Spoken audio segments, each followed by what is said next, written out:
s'adresse pas à des juges. Il s'adresse aux amis connus et inconnus que notre travail nous donne et qui sont la seule excuse d'être poète, véritable attentat contre la pudeur, puisqu'être poète consiste à confier publiquement ses secrets, mieux, à parler tout haut pendant notre sommeil. C'est pourquoi ce film cherchera ceux qui lisent les chiffres, qui se donnent la peine de lire les chiffres, entreprise à quoi l'esprit répugne, mais que le cœur exécute avec une facilité remarquable. J'ai trop souvent conseillé aux jeunes cinéastes d'employer le 16 mm pour ne pas en courir moi-même le risque. En outre, je trouve que les amateurs se laissent souvent séduire par la technique des professionnels. Étant un professionnel, j'ai voulu faire un film d'amateur, sans m'encombrer d'aucune règle. Un jour, on regrettera trop d'exactitude, et les artistes chercheront à provoquer exprès les accidents que nous apporte le hasard. Ce sera la minute difficile. Le contre-type Kodachrome perturbe les couleurs à sa guise, et de la manière la plus inattendue. Il crée, en quelque sorte. Il faut l'admettre comme l'interprétation d'un peintre, et en admettre les surprises. Nous sommes en face de la machine qui invente.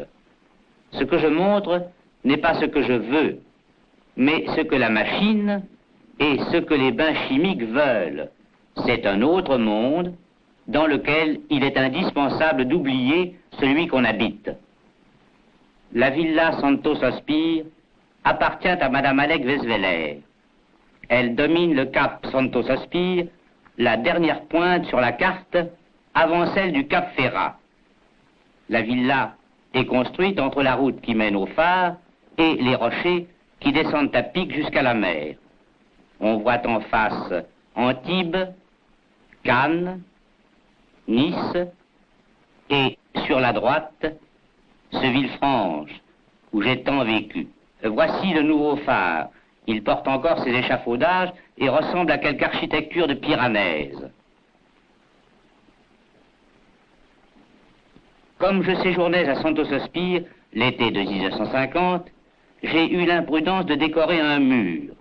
Matisse me dit, quand on décore un mur, on décore les autres. Il avait raison.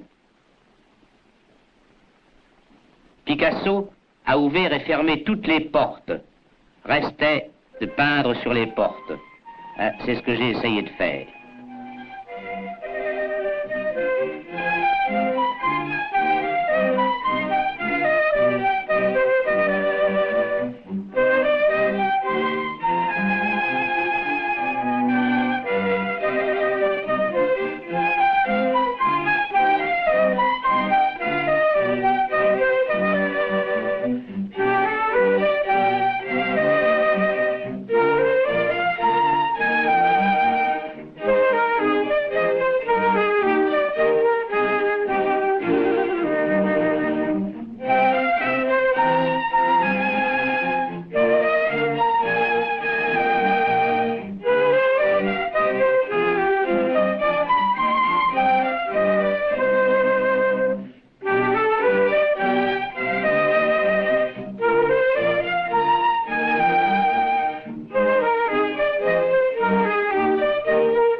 Mais les portes donnent dans des chambres.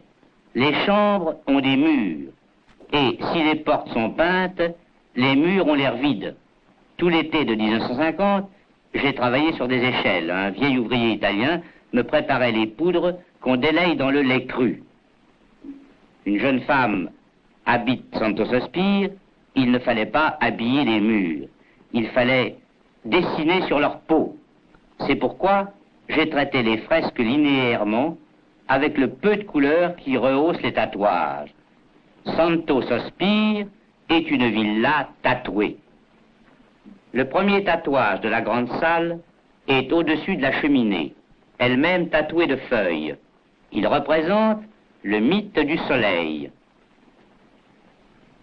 À droite et à gauche, vous verrez les prêtres du soleil, les pêcheurs de Villefranche.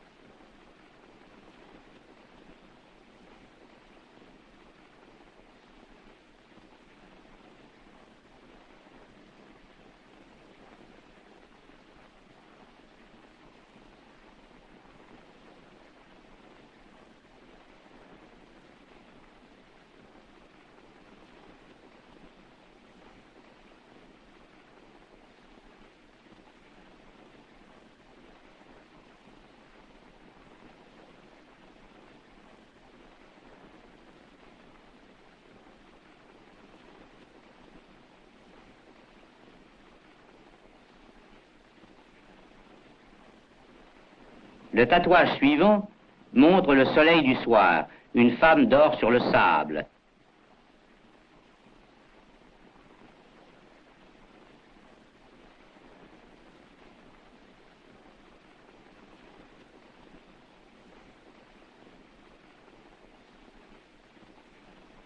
Sa tête repose à l'angle de la porte du vestibule.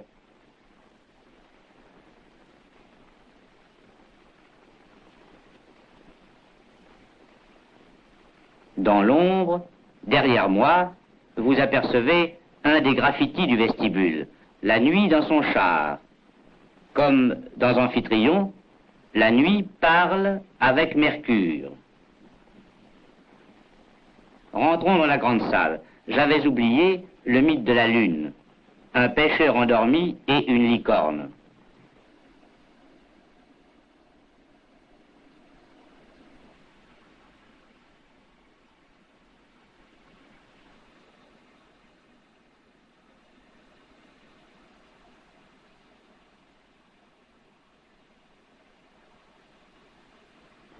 La salle est dite de la fosse grecque à cause de la fosse grecque qui entoure la baie d'une salle à manger sans tatouage et où se trouve la tapisserie que je vous présenterai plus tard.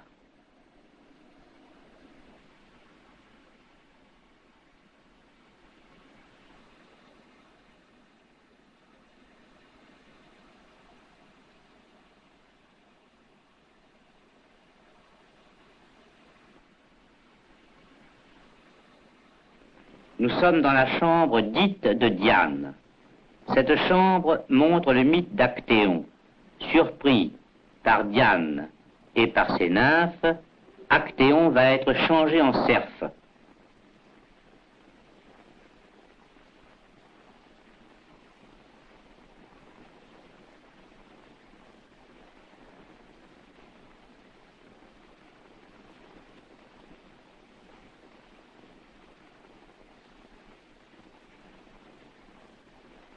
Diane surprise. Voici un oiseau.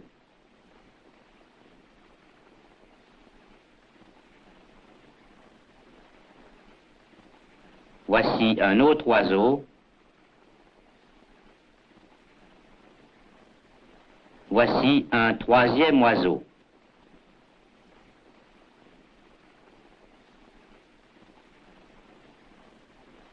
Si on s'éloigne, ces trois oiseaux disparaissent au bénéfice de l'ensemble et forment quelques-uns de ces vides autour desquels s'organisent les lignes signifiantes, car les lignes insignifiantes doivent devenir signifiantes. Elles affectent le style des écussons.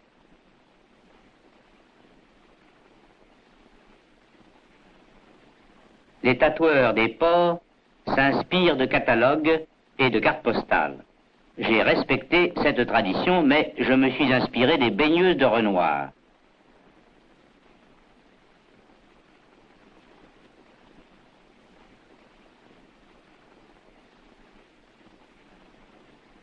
Au-dessus du lit, un berger assiste à cette scène mythologique avec indifférence. Le soleil nous gêne, il mange les lignes et les couleurs, je vais essayer de vous les présenter un peu mieux.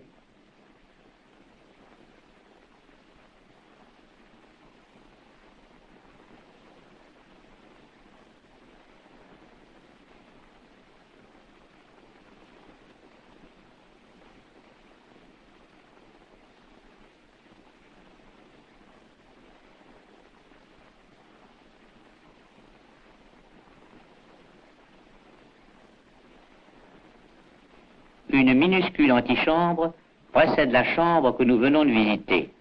Un véritable labyrinthe de recoins et de couloirs nous oblige à faire les acrobates.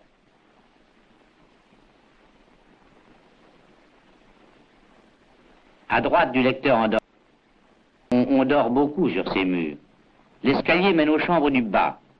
La voûte, qui montre le génie du sommeil, est la seule fresque peinte de la villa. Mon travail de peintre n'y était pas commode. J'oubliais qu'il y avait des marches, je reculais, et je suis plus d'une fois tombé à la renverse.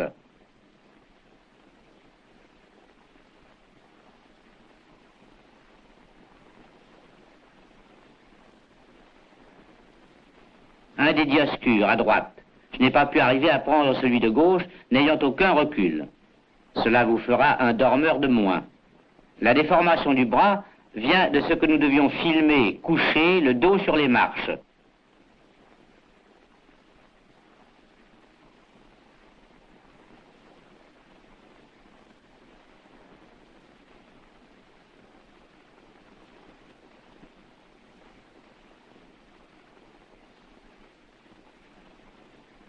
Autre graffiti d'après un modèle de Renoir.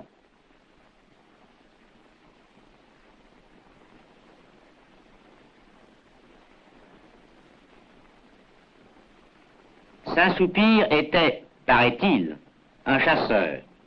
Voici le centaure de l'antique Antipolis sur lequel est monté le saint. Armé de son arc, il lui désigne le gibier et la route. L'étroitesse du couloir nous empêche de filmer le total. On ne peut que le deviner par fragments à travers les portes. Voici le saint à cheval sur le centaure, avec sa coiffure à la Pisanello et son faucon sur le poing.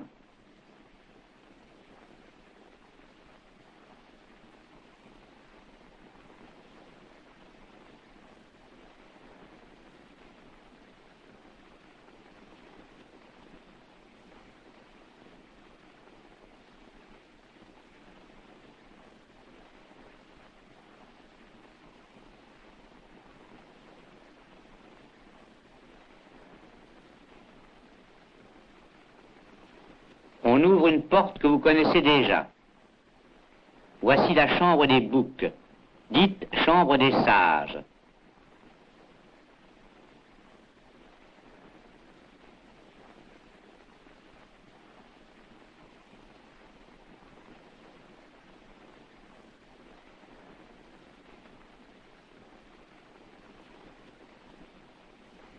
On y voit les boucs ou sages au-dessus des lits.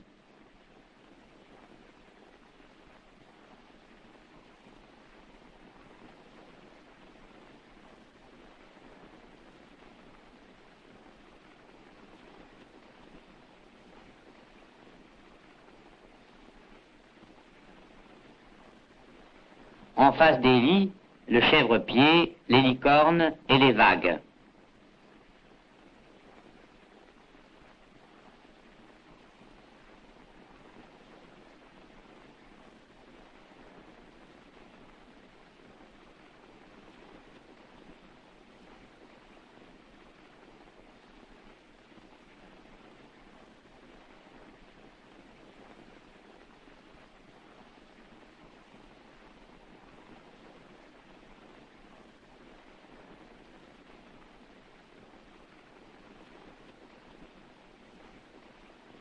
J'avais oublié de vous dire que le chèvre-pied tenait à la main la fougasse ou fouasse, le pain traditionnel de Grasse, de Biote et d'Antibes.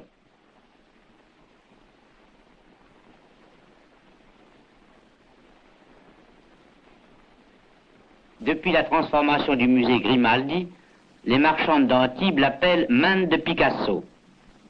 Voici une fougasse avant d'avoir été coupée. Le tatouage de la chambre suivante raconte le mythe de Narcisse. La chambre est dite chambre d'écho. Les moustiquaires sont hélas indispensables. Dans cette chambre, on voit Narcisse et plusieurs figures de la nymphe Écho qui répètent son nom, tatoué en rouge.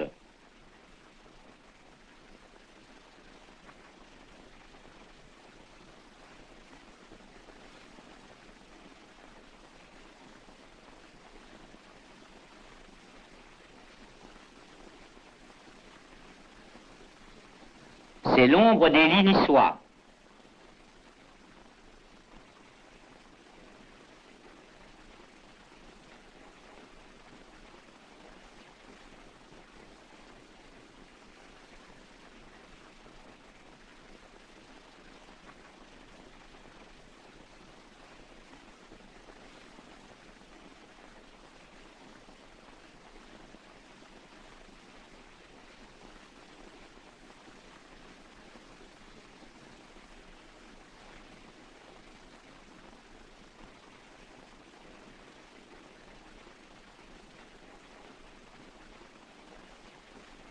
Voici une autre chambre, dite de l'initiation des Bacchantes. Deux jeunes femmes sont initiées par les Bacchantes. Nous reculons jusque dans le jardin.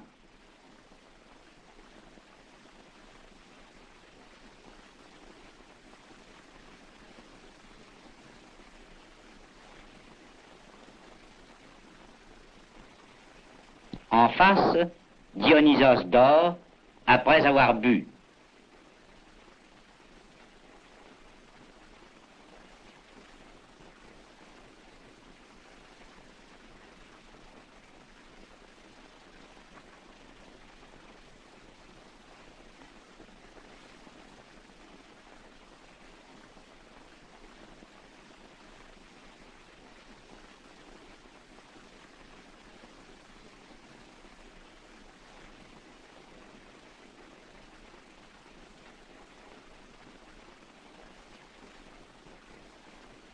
Il arrive souvent que l'acte de tatouer mène à l'acte de peindre. En 1951, la villa étant tatouée, j'ai commencé à peindre. Je cache mes peintures, les armoires sont pleines de tableaux, mais la caméra est l'œil le plus indiscret du monde. Ce tableau représente le mythe d'Ulysse et des sirènes. Attaché au mât, Ulysse a bouché ses oreilles avec de la cire. Les sirènes bondissent et chantent sans comprendre leur échec. Une d'elles arrive de loin à toute vitesse.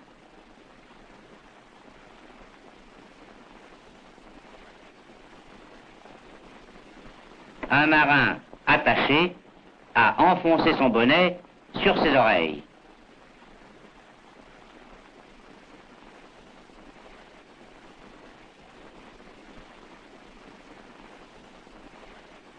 Encore un tableau qui se cache.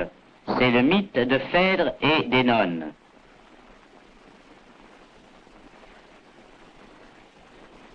Phèdre souffre. Je change de prise. Je passe sur son visage qui exprime l'indifférence autant qu'il fait.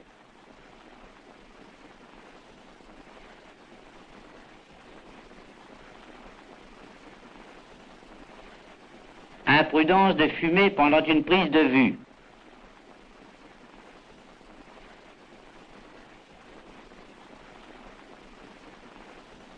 Quand on ne sait plus où mettre les toiles, on les accroche aux arbres. Orphée attaqué par les Bacchantes.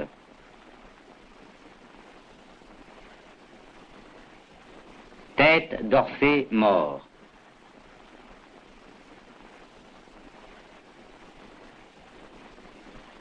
Voici la tentation du Christ sur la montagne.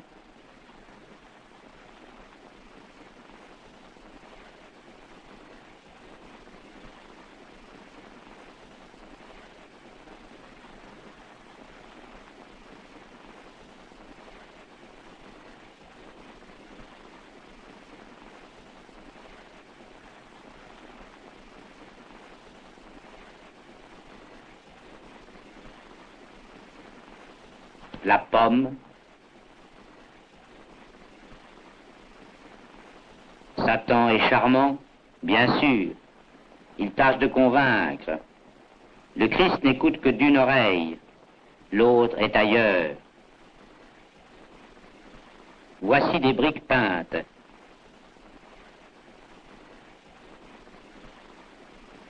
Et une petite toile, Jacob et l'ange se battent. Encore un Orphée, Orphée au feuillage.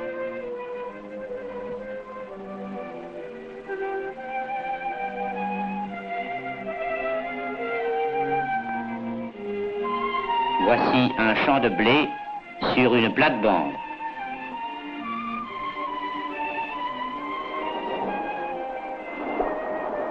Voici Orphée Laurée au bord de la mer.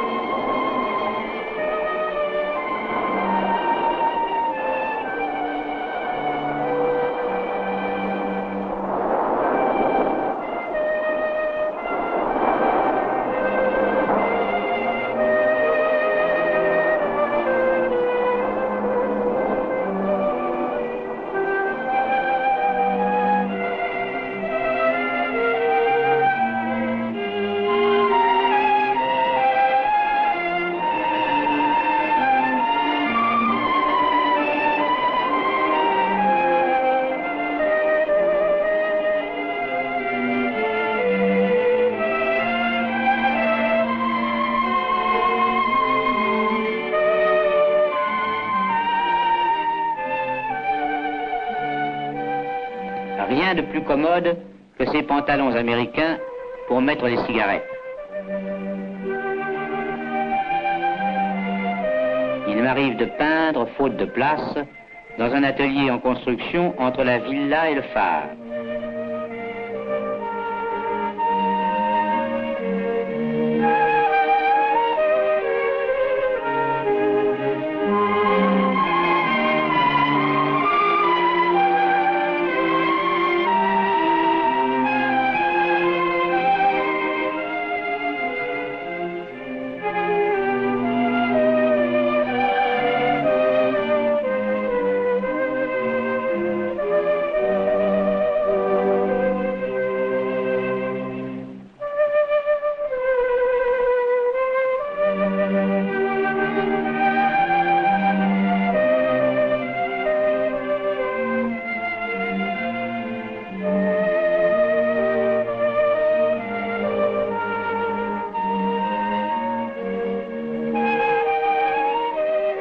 Je suis très fier quand les ouvriers s'intéressent à mon travail et laissent tomber le leur.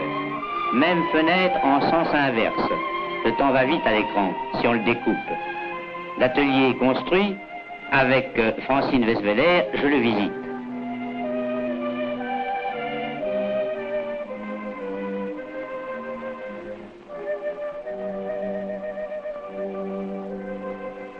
S'il entrait dans ma nature d'être jaloux, je le serais des toiles d'Édouard d'Hermite.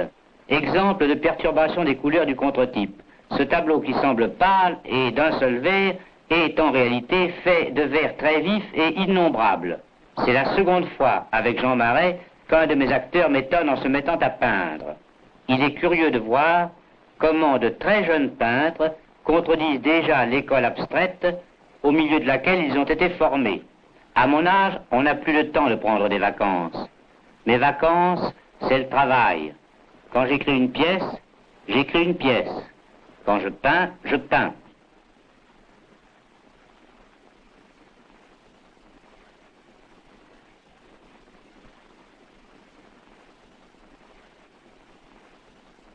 Quand je dessine, je dessine.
le travail ne m'empêche pas de naviguer quelquefois de port en port, entre Villefranche, son célèbre hôtel Welcome,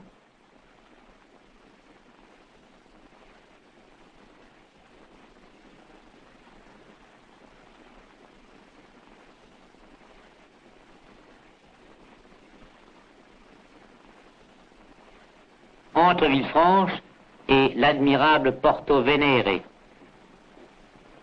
avec ses bâtisses fantômes, ses rochers fantômes, son église fantôme, son fantôme de Lord Byron. Le travail ne m'empêche pas de monter quelquefois à cheval.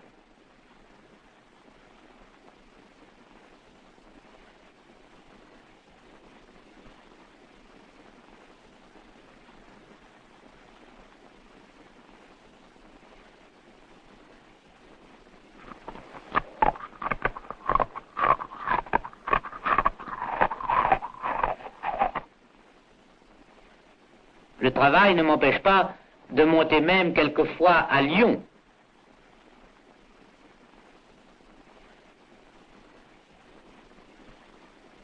Du reste, mon cheval et mon lion s'entendent à merveille.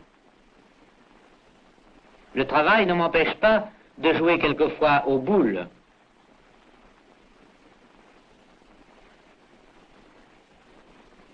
Ce cordial remplace avantageusement les cigarettes dans les salles de montage où il nous est défendu de fumer. J'ai voulu essayer de faire des fleurs au cap. J'avais d'abord commencé par en peindre. J'ai vite renoncé à cette méthode.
Je vais vous présenter maintenant un chef-d'œuvre de l'artisanat français. Je ne parle pas de moi, de mon travail, mais de celui des ouvriers tisseurs de l'atelier Bourret à Aubusson. Je les surnomme des harpistes, car ils jouent sur des harpes de fil et modules. Matisse m'avait mis en garde contre l'absence de modulation qui provient des teintes plates de la tapisserie moderne. Ici, à 1 mètre, il m'est impossible de faire la différence entre la tapisserie d'Aubusson et les pastels frottés de l'original. La tapisserie de 3 mètres sur 3 mètres 50 représente Judith, après la mort de Holoferne.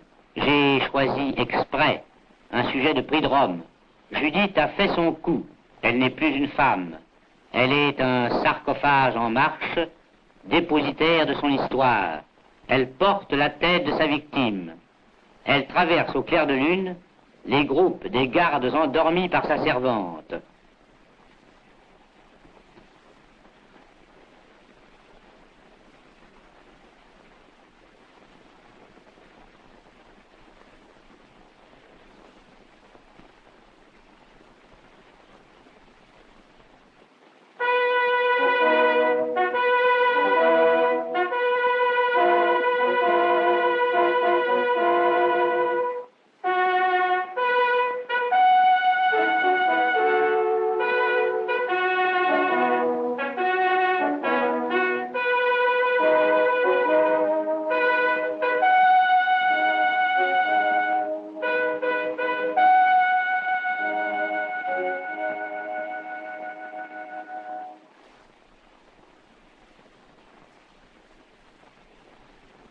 La servante, pareille à quelque insecte, est encore éclairée par la chambre où a eu lieu la décollation.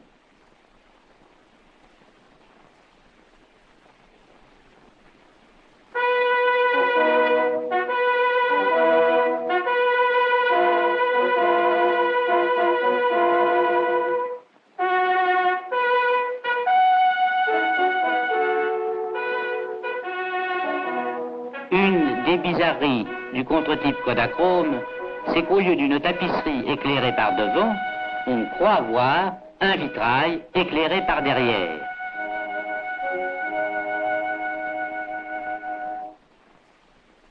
Et voilà Madame Besvéder en train de peindre, comme de juste.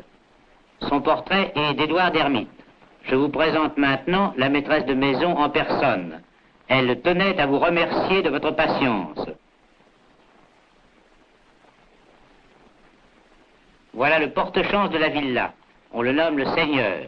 Comme à nous, qu'il vous porte chance.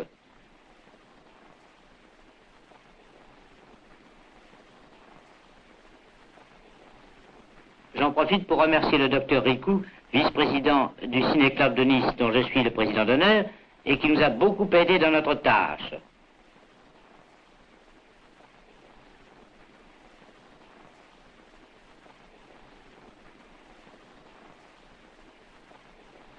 Picasso, Matisse, Chagall, moi-même, sur cette côte où vivait Renoir, nous avons essayé de vaincre l'esprit de destruction qui domine l'époque. Nous avons orné des surfaces que les hommes rêvent de démolir. Peut-être que l'amour de notre travail les protégera contre les bombes.